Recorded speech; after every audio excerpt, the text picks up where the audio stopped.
it's Greg Browning. We are here today at IndyHumane. I'm joined with Anna, and today we're talking fostering. I know there are an awful lot of our listeners, Anna, that they want to become a foster parent. How do I start that process? Yeah, so it's a really simple process. You just go to our website, IndyHumane.org. Our information is there. We have a really quick video that people can watch as well, just to give you a little bit more information about what our foster care program looks like. Fill out an application, then staff will be in touch to set up an orientation of sorts to give you even more information for that. Very easy. And why is the fostering program so important here at IndyHumane? It is so important because we get a lot of animals here that mostly like neonatal animals are what take up most of our foster care program, but we also have a large amount of adult animals that just don't do well here in the shelter. I mean, even the best shelter is not an ideal home for a lot of these animals. So getting them into that home space where they can really decompress, their cortisol levels really can decrease, and that sets them up for presenting a little bit better with these adopters, and it just does so much better for those animals. And it also, taking in those foster animals provides more space here in our shelter for us to help more animals so we don't have to euthanize.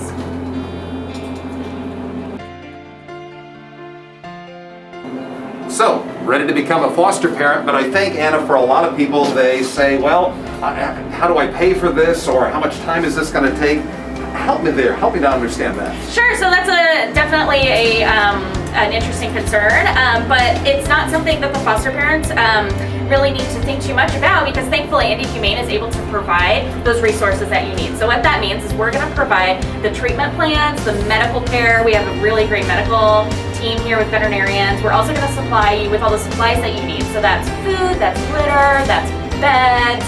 Anything like that you might need to care for that animal, we can give that to you from the start. So we're talking fostering. It makes sense that we talk with a foster parent. This is Kelsey, and so by doing this, how long have you been a foster parent?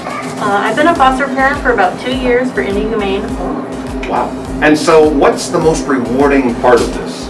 The most rewarding part for me is to have an animal come into my home and watch them grow.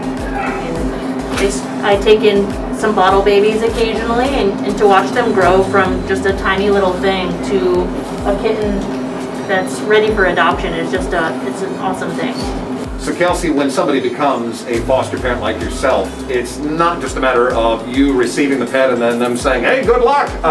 There are a lot of resources and training that goes on behind the scenes. There definitely are. They provide lots of resources with online courses that you can take. There's a neonatal course. There's a course on just basic protocols and policies on how to handle different situations. They're also doing a dog training course to teach how to handle different types of dog situations as well. And now, for you, I know you've been taking care of a lot of kittens lately. Yes.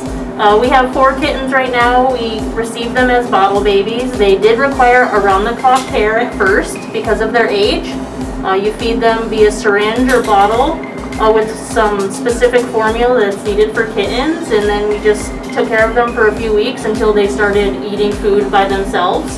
So now they're ready for adoption, and they should be adopted this weekend. So it's been a great ride with them.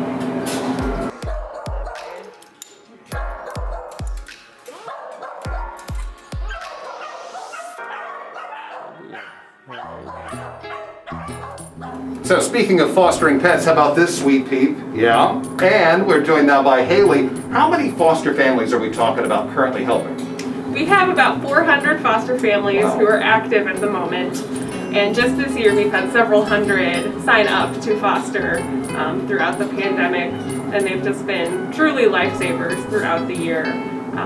This spring, we really didn't know what the year was going to bring. We didn't know if the shelter would be able to stay open, if we'd be able to continue taking in and adopting out animals, and it's largely thanks to their support that we've been able to do so. Most definitely. Well, if you are considering this, taking in a beautiful cat, a dog, puppy, adult dog, whatever it happens to be, whatever suits your family, definitely get more information. Sign up today with IndyHumane.